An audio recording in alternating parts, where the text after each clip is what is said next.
dominovali v tej prvej tretine, teraz mala Nitro viac prevahu. No, tam sme udržali nejaké naše pravidlá, my si povedali, že musíme začať hrať bez faulu a druhá minúta hneď faul. Vlastne do 6. minúty sme mali trojhonku a to nás dneska stalo zápas. Aj keď klobúk dole pred celým ústom pre zastavu 3-0 a vlastne dali na 3-2 a poslednú tretinu sme ich verbili, mušili a podržali s golmanom.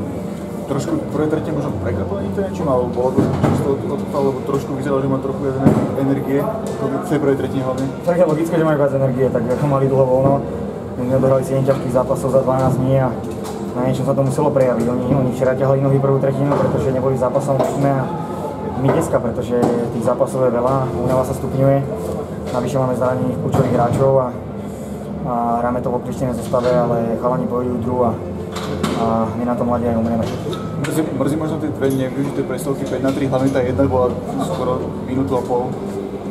Samozrejme, že mrzí, ale nemyslím si, že by sme to nejak extra zle zahrali, ale jednoducho tam ich buď podržal golman, alebo sme nastrelili hráča, ale tlak sme tam mali a no nič, no ideme domov a tam dúfam, že na nich vymeníme v plnom zdroji a že nedáme nič.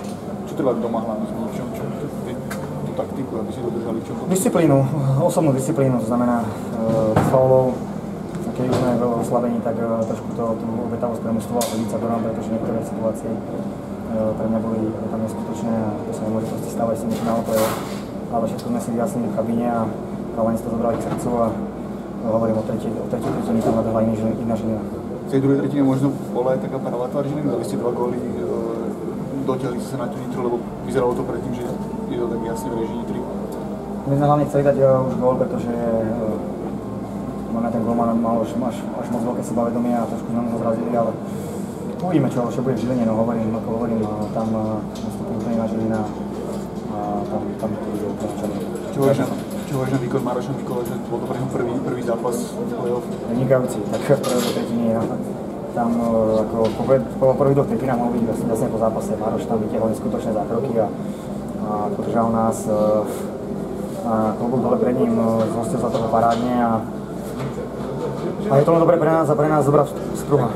Jaký on typ brankára? Lebo po prvej tretine predsa len mladý brankár, posledné 3 góly, tak asi je to dosť že možno bolo mu treba niečo povedať? Nie, tak má na to trénera golmanov, ja sa do golmanských vecí nerozumiem, takže to som mu asi predporadil, ale je to taký golman, no ako väčšina golmanov, golman musí byť flagmož, a keď flagmož a že dostal 3 góly, to nevadí, že ďalších 7 tam chytil. Trošku je možno vytvoril taký pozitívny tlak na tomu Domeka, lebo predsa len nechytal až tak veľa, ale dneska odchytali góly za 40 zákrokov. Tak tréneri sa tak rozhodli, my sme asi potrebovali niečo zmeniť, išiel Maroš do brány, jednoducho to ste zachytal dobre, no ako sa rozhodnú tréneri ďalej, to je v ich kompetencii a podľa toho budeme hrať, no, ako nás to nejak ako mužstvo nezaujíma, golmani sú u nás samostatná bojová jednotka, má svojho trénera, konzultujú to s trénerom golmanov, takže uvidíme, to bude chytať. Ale keď máš to svoje energie, predsa tie presilovky hrávaš skoro celé, neschádzajú z ľadu, že už... Tak, je toho dosť, samozrejme, tak ako hovorím, my sme hrali, ja už mám asi 9. zápas za 16 zápasov, za 16 dní, takže je toho dosť, no ale ako hovorím, ja keby som mal o tom ľadu, tak tam budem hrať do humoru a spravím ten výsledok všetko. Díky moc, možno to len Maroš.